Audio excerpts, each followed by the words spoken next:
Fala, jovem investidor, seja bem-vindo ao meu canal. Hoje iremos comentar sobre um tema bem interessante que, neste momento, se torna atrativo falar sobre isso. Como ficar rico com a Bolsa de Valores. E por que que isso se torna interessante? Porque o cenário se mostra favorável e como uma das melhores projeções para vermos aí diversas empresas apreciando e gerando valor para as pessoas. E aí, qual é o cenário atual? O que é que a gente percebe? Que a taxa de juros está muito elevada. E se a gente vê, desde outubro de 2020, que a taxa de juros era de 2%, vem aumentando essa taxa progressivamente. E depois que atingiu esse topo aqui de 13,75%, lateralizou, ficando então nesses patamares, controlando aqui a inflação. Que hoje a inflação está bem controlada, onde a expectativa dos juros agora é queda da nossa taxa Selic. O que é que a gente observa então nesse gráfico do Ibovespa atualmente? É que ele, desde o seu último topo histórico, que foi de 130 mil pontos, vem aqui despencando, sobe um pouquinho, despenca, sobe um pouquinho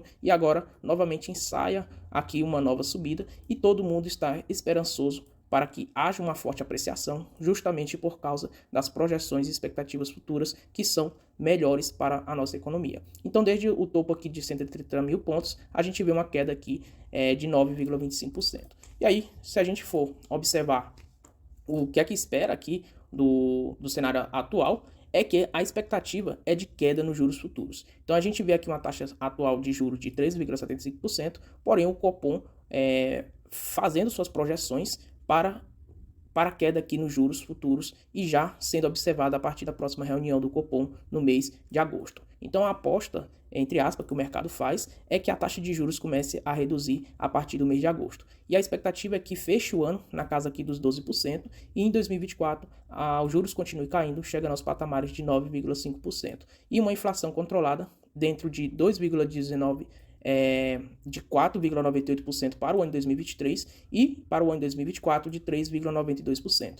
E um crescimento do país, projeções aqui para cima, onde projeto aqui em 2023 2,19% de crescimento no nosso PIB e de 1,28% em 2024, um PIBzinho. Porém, se esse cenário se concretizar, onde a inflação continue caindo, a taxa de juros ensaia aqui uma queda ainda maior do que a projetada, possivelmente podemos prever aqui um PIB bem mais interessante de crescimento para o nosso país. E aí existe essa correlação entre taxa Selic e também Bovespa, onde a taxa de juros, quando ela está elevada, a gente vê também o Ibovespa na baixa. E aí, consequentemente, quando há aqui uma queda na taxa de juros, estimula aqui consumo e também crescimento na economia, consequentemente, as empresas que têm capital aberto tendem a ver maior valorização. E aí, novamente, a taxa de juros sobe, o que é que acontece? Cotações das empresas despencam, taxa de juros volta a cair, cotações das empresas tendem a subir. Então você vai observar essa relação muito forte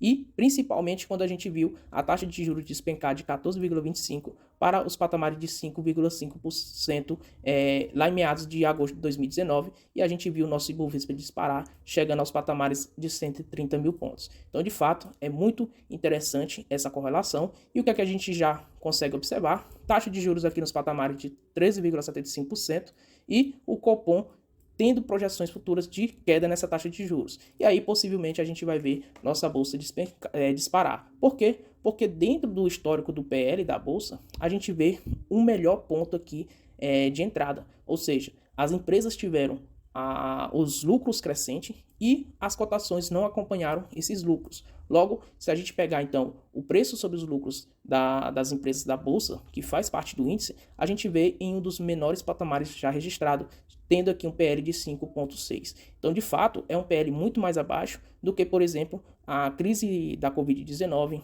a crise do impeachment, a crise política sofrida no Brasil, do impeachment da Dilma e até do subprime na crise de 2008 nos Estados Unidos. Então, de fato, é um cenário bem interessante aqui para a gente observar e mostra que existe ainda muita empresa boa, barata, que tem lucros aqui crescentes dentro da nossa Bolsa de Valores. E se a gente observar o retorno que isso gerou em cada queda da taxa de juros e, consequentemente, a Bolsa dispara, a gente viu que entregou em 2003 60% de retorno, em 2006 90% de retorno, na crise do subprime 95% e em 2015 entre 2016, na crise política, 100% de retorno. E aí, na época da Covid, entregou aqui 75%.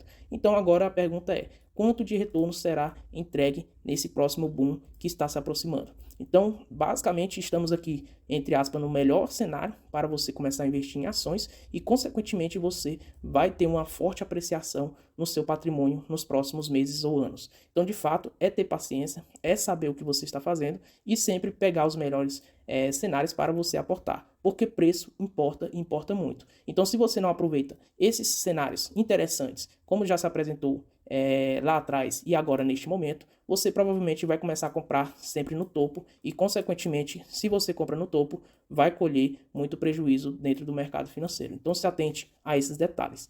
E aí, o primeiro ponto, para você não cair nessa armadilha, é realizar uma estratégia de investimento. Então, você sempre tem que ter um filtro para escolher uma ação e eu listo aqui 4 tópicos muito importantes. O primeiro, sempre escolha uma ação que pague dividendos, porque é só por causa do dividendo? Não é só por causa disso, porque uma ação que tem distribuição de dividendos nos últimos 10 anos, isso mostra geração de caixa dessa empresa e, além disso, margem esticada. Então, a empresa ela só vai distribuir dividendos se ela estiver gerando caixa e, além disso, tiver margem esticada, ou seja, possivelmente ela vai remunerar seus acionistas e também irá fazer investimentos, né, para a sua empresa continuar crescendo. Então, esse indicador é muito interessante e mostra que a empresa é muito rentável nos últimos 10 anos. Outro ponto que você deve levar em consideração é o setor. Por quê? Porque setores mais cíclicos não te dá previsibilidade. E aí, existem setores que têm ali uma receita recorrente e, consequentemente, entrega resultados mais previsíveis. O que são eles? São bancos, seguradoras, elétricas e empresas de saneamento. Então, são empresas que oferecem serviços essenciais para a humanidade e você não consegue viver sem eles. Então, você não irá viver sem o sistema financeiro, você não irá conseguir viver sem energia ou sem água, por exemplo. Então, são empresas que oferecem esses serviços que são essenciais para o mantimento ali da humanidade e, consequentemente, você irá consumir e pagar. Então, você deixa de comprar uma TV, um celular, lençóis novos, mas você não deixa de pagar sua conta de energia e sua conta de água. Isso é muito importante quando você levar em consideração na escolha de uma empresa. Outro ponto interessante, que é o terceiro, essa empresa tem uma vantagem competitiva. E aí, dentro dessa vantagem competitiva, é ter líder do setor, sustentabilidade e também elevada eficiência. Então, não adianta uma empresa ela ser líder do setor, porém, ela não tem uma vantagem competitiva frente a seus pares.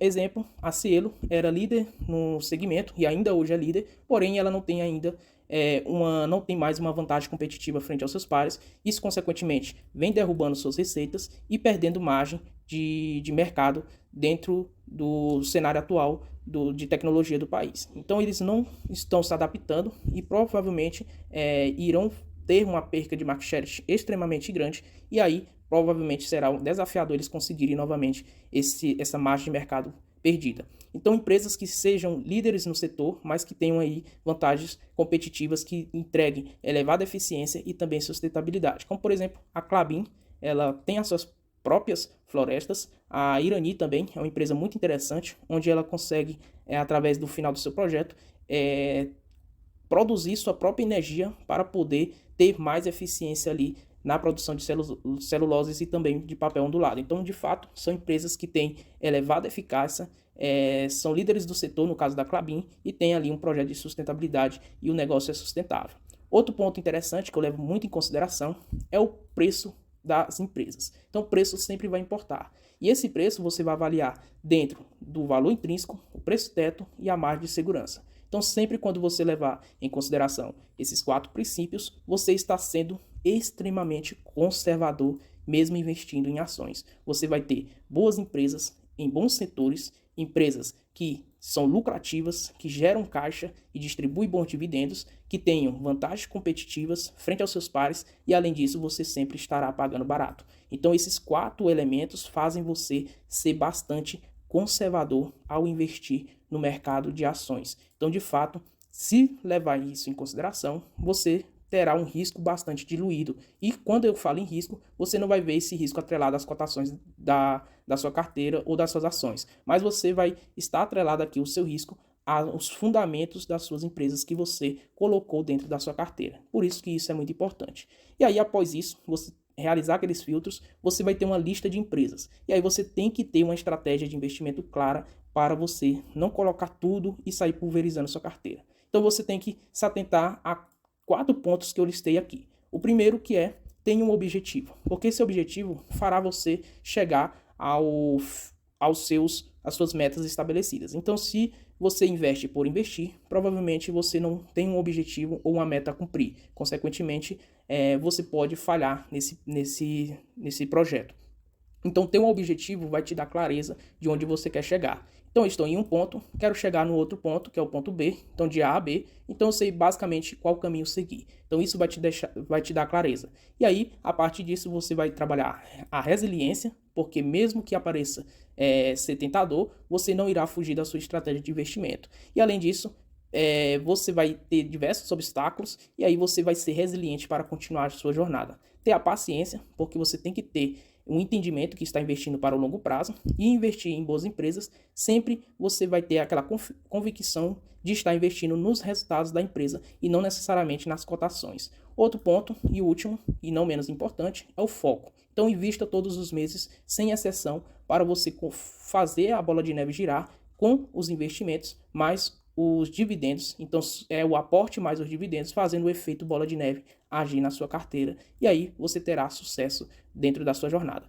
E aí um ponto que eu gosto de mencionar é justamente o meu objetivo. Então qual é o meu objetivo dentro da minha estratégia? Renda passiva. Então quando eu olho minha carteira e recebimento de proventos, ano após ano, eu consigo observar que eu estou no caminho certo. Então, eu observo que em 2021 eu recebi uma quantidade de dividendos, em 2022 eu recebi mais do que o dobro de 2021. Em 2023, até esse momento, já recebi uma quantidade de dividendos superior ao ano de 2022. Então, qual é a meta de 2023? Receber uma quantidade de dividendos superior à de 2023. Então, em 2025, vai ser superior à de 2024 e assim sucessivamente. Isso vai me dar clareza de que todas as minhas decisões estão alinhadas com o meu objetivo. E isso é muito importante. Então era isso, pessoal.